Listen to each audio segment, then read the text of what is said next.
Ćao, dobrodošli nazad na moj YouTube kanal. U današnjem videu ponovo pričamo o atopijskom dermatitisu. Odgovore na vaše pitanja je dala doktorka Svetlana Popadić. Ona je specijalista dermatovenerologije, dakle dermatolog, i jedan od predavača na radionicama škole atopije. Pošto sad trenutno ne znam tačan datum održavanja naredne radionice škole atopije, molim vas da otvorite opis ovog videa gde ću ostaviti link za prijavu pa ćete možda tu moći da nađete datum održavanja naredne radionice. I želim da vas pozovem da pogledate video gde ja pričam o svom iskustvu sa atopijskim dermatitisom. Ovde negde ću ostaviti link. Ako ne uspijem da ostavim ovde, ostavit ću u opisu videa. I obavezno pogledajte prethodni video gde sam imala intervju sa alergologom. Dotakli smo se tema ne samo koje su vezane za atopijski dermatitis, već i za same alergije kod dece i mislim da može mnogima da bude od pomoći. Isto kao u prethodnom videu, moći ćete da pročitate pitanja, a zatim i da čujete doktorkin odgovor na ista. I ako nemate vremena da gledate ceo video, ja ću opet u opisu videa staviti svako pitanje i minutažu gde se nalazi odgovor, tako da možete da premotate na ono što vas zanima. Pa da počnemo.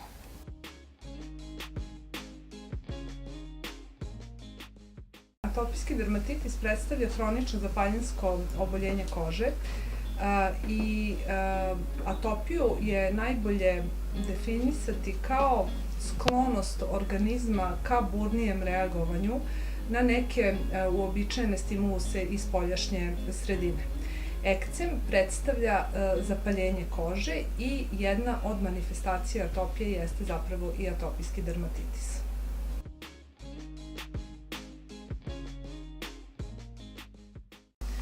Od velikog je značaja taj faktor nasleđa. Znači, genetski faktori imaju veliku ulogu u razvoju atopije, međutim, faktori spoljašnje sredine, dakle, da bi došlo do ispoljavanja neke bolesti, neophodno je sadejstvo faktora spoljašnje i unutrašnje sredine.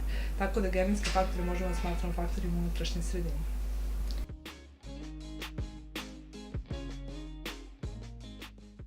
Atopijski dermatitis predstavlja recidivantno oboljenje, hronično recidivantno oboljenje, što znači da je praćen periodima poboljšanja i pogoršanja.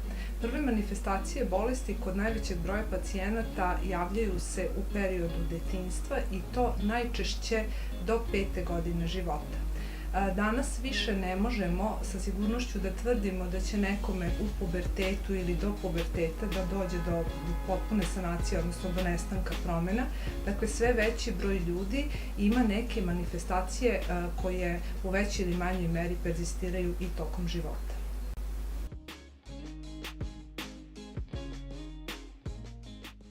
Kada je u pitanju terapija atopijskog dermatitisa, mi smo relativno skoro izdali nacionalni vodič za lečenje dermatitisa i to tim stručnjaka iz zemlje je pisao taj nacionalni vodič.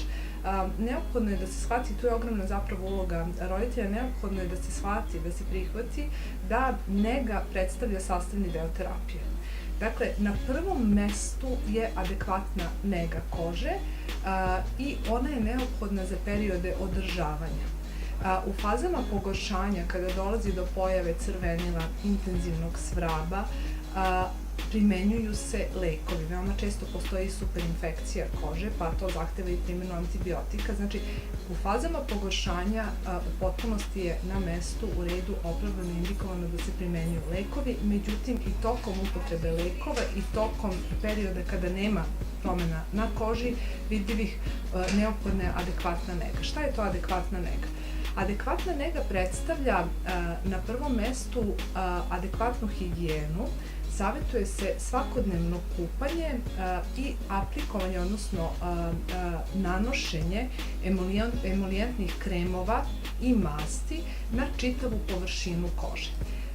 Sada, to svakodnevno kupanje i upotreba emolijentnih preparata mora da bude na neki način kontrolisano, odnosno jako je važno koji preparati se koriste. Atopičari praktično moraju da koriste preparate koji su njima namenjeni. Ogroman novac je uložen u istraživanja koje se sprovode u razvijenim zemljama da bi se koncipirali preparati za negu koji baš nadoknađuju toj, da kažem, nasledno narušenoj barijernoj funkciji kože koja je topičara. Znači, ti emolijentni preparati baš nadoknađuju koži ono što joj treba. Tako da je mnogo važno šta se koristi. Adekvatna nega podrazumeva primjenu uljanih kupki i one mogu da se koriste i umesto sapuna za pranje ruku i tako dalje. Dakle, te uljane kupke menjaju sapun u smislu čišćenja kože, ali i neguju kožu. Nekada u letnjim mesecima, pošto naša sredina je takva da imamo visoku vlažnost vazduha, upotreba uljanih kupki može da bude i dovoljna za negu kože. Dakle, jednostavno pipne se koža i ukoliko je suva, znači da je treba još nešto. Ukoliko nije suva, ukoliko je dobro hidrirana, znači da je ta uljana kupka završila posao. Dakle, u periodima zimskih meseci, a naravno i u drugim periodima ukoliko je koža suva, savjetuje se upotreba emolijentnih kremova i masti na čitavu površinu kože 1, 2 ili više puta dnevno. Ja najčešće kažem roditeljima i pacijentima kada primetite da je koža suva, namažite. Dakle, deca već tamo negde od 7. 8. godine života mogu sama i to im predstavlja i neku vrstu stvaranja navike, a i zabave da jednostavno mogu sami o sebi da vode računa. Dakle, ako su suve ruke, namažite ruke, ako je suv stomak, namažite stomak.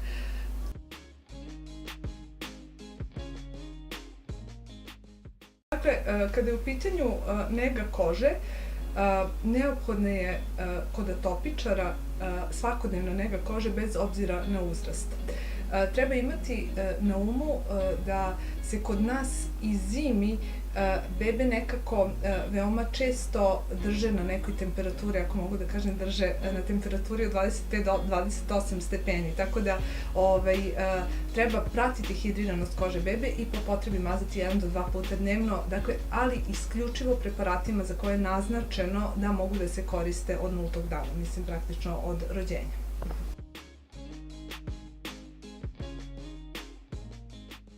Dakle, ono što je naši pacijenti i roditelji naših pacijenata znaju, dakle, u početku su posete lekaru češće, dok praktično roditelji ne nauče, ne dobiju osnovne instrukcije od lekara šta i kako mogu sami da urade, znači i određene vidove terapije mogu sami da započnu u kućnim uslovima, ali ono što je svakako od ogromnog značaja, to je da se ne pokušava ništa bez saveta lekara, bez pregleda, pošto terapija u velikoj meri zavisi od toga da li postoji bakterijska superinfekcija ili neko je veoma česta kod ovih pacijenata, tako da ne savetujem primjenu nikakvih lekova za lokalnu primjenu. Dakle, nega je potpuno opravdana, tu ne može da se pogreši uopšte, ali kada se primeti pokušanje, kada roditelji posumnjuju na pogoršanje, opravdano je da se jave dermatologu, gde će dalje dobiti instrukcije i biti obučeni da veliki deo terapije sprovode sami kod kuće.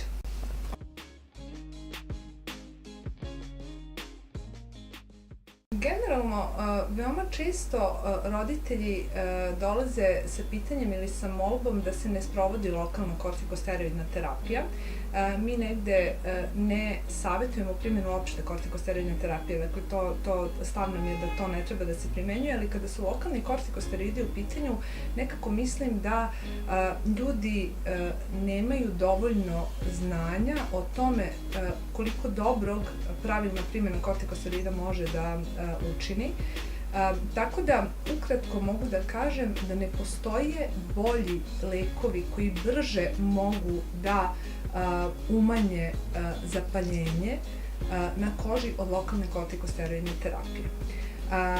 Lokalni kortikosteroidi se koriste da smire zapaljenje, da smire taj upalni proces, da bi se nakon toga prešlo na neke druge lekove, od kojih neki nisu odobreni za mlađu decu, na primjer, pa i ne postoji neka alternativa. Stava smo da nema mesta primjeni različitih biljnih i prirodnih preparata kod ovih pacijenata. Pacijenti koji imaju atopijski dermatitis, to sam već rekla, imaju narušenu barijernu funkciju kože. Čim je narušena barijerna funkcija kože, to povećava verovatnoću da može da dođe do takozvane senzibilizacije, odnosno razvoja alergije na različite neke stvari iz spoljašnje sredine. ono što mi viđamo to je da neki preparati koji se koriste sigurno s razlogom opravdano u tradicionalnoj narodnoj medicini kod atopičara mogu da daju veoma burne neželjene reakcije, pa onda posle moramo dodatnim količinama kortikosteroidnih preparata da saniramo to. Tako da definitivno smo stava da alternativnoj medicini i tim biljnim preparatima nema mesta u savremenom terapijskom pristupu, odnosno lečenju atopijskog dermatitisa.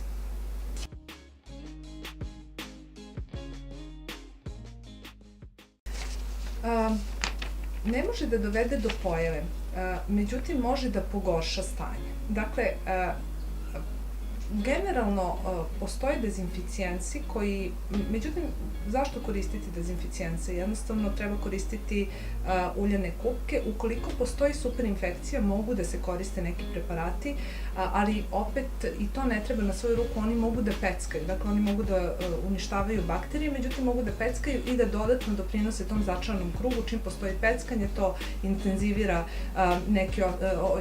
zapaljenje, pa to zapaljenje intenzivira osjećaj svraba, pa onda se tu pacijenti češu, postaju nervozni i tako dalje.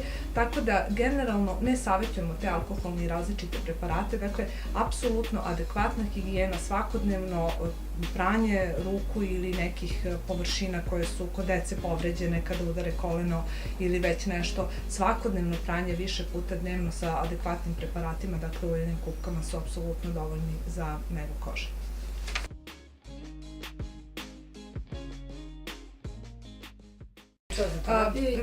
Već sam govorila o upotrebi kortikosteroida za lokalnu primjenu kod pacijenta obolelih od atopijskog dermatitisa. Dakle, danas na tržištu našem postoje savremeni preparati koji deluju praktično samo na taj zapaljenski proces u koži i ne ispoljavaju sistemska neželjena dejstva. Dakle, ne očekujemo neželjena dejstva u čitavom organizmu, ani na koži od tih savremenih preparata. Mnogi pacijenti, odnosno roditelji, se interesuju za druge lekove koji su druga linija, dakle i to u određenom uzrastu posle 2. godine života. To su neki imunomodulatori, savremeni preparati koji takođe kada se uvode moraju da se kombinuju sa kortikosteroidima zato što oni deluju veoma dobro, međutim inicijalno prave crvenilo peckanje, pa da to ne bi smetalo pacijentu, veoma često se inicijalno u prvim danima kombinuju sa kortikosteroidnim preparatima. Dakle, kortikosteroidi apsolutno ostaju prva linija terapije. Koliko su prva linija terapije, odnosno u lečenju emolijentni preparati za negu, kad pričamo o nezi kože, dakle to je prvi naredni korak kada imamo pogoršanje je upotreba topikalnih kortikosteroida, ali nikako na svoju ruku. Kod nas kortikosteroidi, nažalost, mogu da se kupe bez odobrenja lekara. To apsolutno nije opravdano i to apsolutno ne podržavamo. Dakle, neophodno je da se u dogovoru sa lekarom, pa će lekar da proceni koju količinu masti ili krema eventualno roditelj ili pacijent sme sam da primeni u periodu od mesec dana, pa će reći možete da koristite 1/3, 1/2 tube bez konsultacije sa lekarom. Međutim, ukoliko postoje promene na koži koji ukazuju na postojanje neke infekcije, bilo da se radi o virusnoj ili bakterijskoj infekciji, tu možemo da očekujemo samo neželjene efekte usled primene kortikosteroidne terapije. Tu se često dešavaju greške, tako da nikako bez saveta i nadzora lekara, dakle neophodno da se dođe na tih nekoliko pregleda, da pacijenti i roditelji nauče i onda jednostavno mogu puno toga sami da urade i samo povremeno dolaze na kontrole.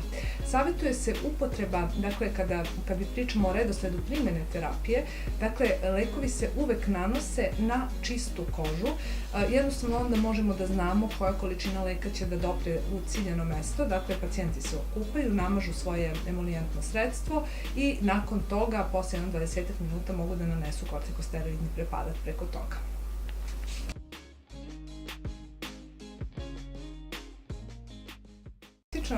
Jedan od pratećih problema svakodnevnih koji u najvećoj meri remete život obolelih od atopijskog dermatitisa jeste pojava svraba.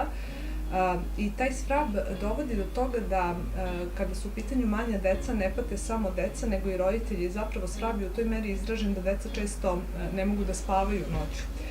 Svrab treba shvatiti veoma ozbiljno i lečenje atopijskog dermatitisa treba shvatiti veoma ozbiljno, obzirom da ukoliko dete ne spava kako treba zbog svraba, neće biti lepo raspoloženo. Ukoliko nije lepo raspoloženo, neće se hraniti kako treba, neće hteti da jede. I onda se dešava da kod dece sa atopijskim dermatitisom, sa teškim atopijskim dermatitisom, gde se ne sprovode sve mere kako treba, im postoje čak slučajevi zaostajanja u rastu i razvoju. Dakle, taj san je mnogo važan i mnogo je važno da dete ne bude nervozno, a u velikoj meri pravovremeno javljanje lekaru, adekvatno sprovođenje terapije i upotreba različitih lekova koji se primenjuju doprinose od toga da nestanu tegobe i da se svrab umanji i nestane. Konkretno, kada se svrab javi na malim površinama, lokalni kortikosteroidni preparati to mogu dobro da kopiraju. Dalje, ukoliko je sama koža suva bez znakova nekog zapaljenja, tu su emolijentni preparati često dovoljni da jednostavno se umanji ili nestane osjećaj svraba. I ono što se veoma često primenjuju jesu antihistaminici koji su veoma bezbedni lekovi, naravno sve pod nadzorom lekara, pošto su različiti lekovi odobreni u različitim uzrasnim grupama. Da je svrab u pitanju, ono što je neophodno i to pacijenti dobijaju kod nas na klinici prilikom prvih pregleda. Evo sada se organizuje i škola atopije, pa mogu i tu da dobiju različite informacije. Neophodno je da se garderoba prilagodi obolelima od atopijskog dermatitisa, dakle mi savjetujemo nošenje pamučne odeće svetlijih boja. Pamučna odeća, dakle, ne radi samo o prirodnoj tkanini, lan je prirodna tkanina i vuna je prirodna tkanina, pa to ne odgovara atopičarima. Dakle, pamuk je mekan, ne smeta koži. Kada su u pitanju boje, savjetujemo svetlije boje, zato što konzervansi i aditivi koji se dodaju u tkaninama odnosno same boje, a i konzervansi i aditivi koji se dodaju da bi te boje bile postojane, kod atopičara mogu da prave tu neku kontaktnu senzibilizaciju o kojoj smo pričali, pa da kasnije u životu imaju problem pri kontaktu sa istim ili sličnim supstancama. Takođe, veoma je značajno da se prilagodi temperatura prostorije, dakle to što smo navikli decu da držimo u toploj stalnoj sredini, to je stvar naše kulture, ali onda savjetuje se slojevito oblačenje. Dakle, neophodno je da se deca, pošto kod atopičara prvo počne osjećaj svraba, kada im je vruće, češenje, pa tek onda počnu da se znoje. Dakle, nekako je važno da roditelji prepoznaju na vreme kada treba skinuti džemper, jednostavno ne treba previše utopljavati decu.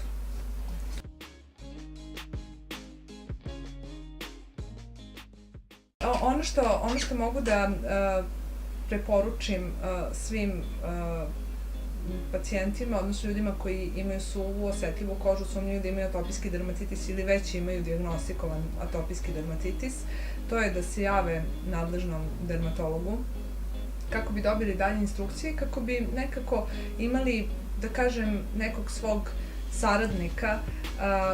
I kada su deca u pitanju i kada je izbor profesije u pitanju, dosta je važno da se deca koji imaju te probleme, na primjer, ne upute u škole gde se dolazi u kontakt sa različitim hemikalijama, poput, na primjer, frizerske ili grafičke škole, zato što onda mogu da budu veoma razočarani ukoliko vide da im to smeta. Znači, kod te dece postoji velika verovatnoća da će im neke stvari smetati, tako da je dobro imati partnera koji će da nam pomaže u životu i da nas savetuje kada je koža u pitanju. Ovom prilikom bih želela još jednom da se zahvalim doktorki na izdvojenom vremenu i na svim odgovorima koje nam je dala. Smatram da su vrlo korisni odgovori. Ja kao neko ko je prilično informisan i o atopijskom dermatitisu i o nezi kože, imam utisak da sam naučila odnosno da sam čula ponovo nešto novo od nje. Postoje neka pitanja na koje doktorka nije mogla da da odgovor, obzirom da bi u odgovoru morala da kaže šta da koristite kao terapiju. Cilj svih ovih videa nije da vi rešenje, odnosno terapiju, nađete na internetu, već da se negujete kako treba i da se javite nadležnom doktoru ukoliko smatrate da imate određeni problem. Obzirom da su se pitanja za lekare postavljala ispod fotografije ovih proizvoda, bilo je nekoliko pitanja vezano za to kako oni deluju i šta ih razlikuje od drugih proizvoda koji su namenjeni atopičnoj koži. U narednih par sekundi ćete moći da pročitate malo više o konkretno ova 3 proizvoda, a u mom videu možete da čujete o mom iskustvu sa njima.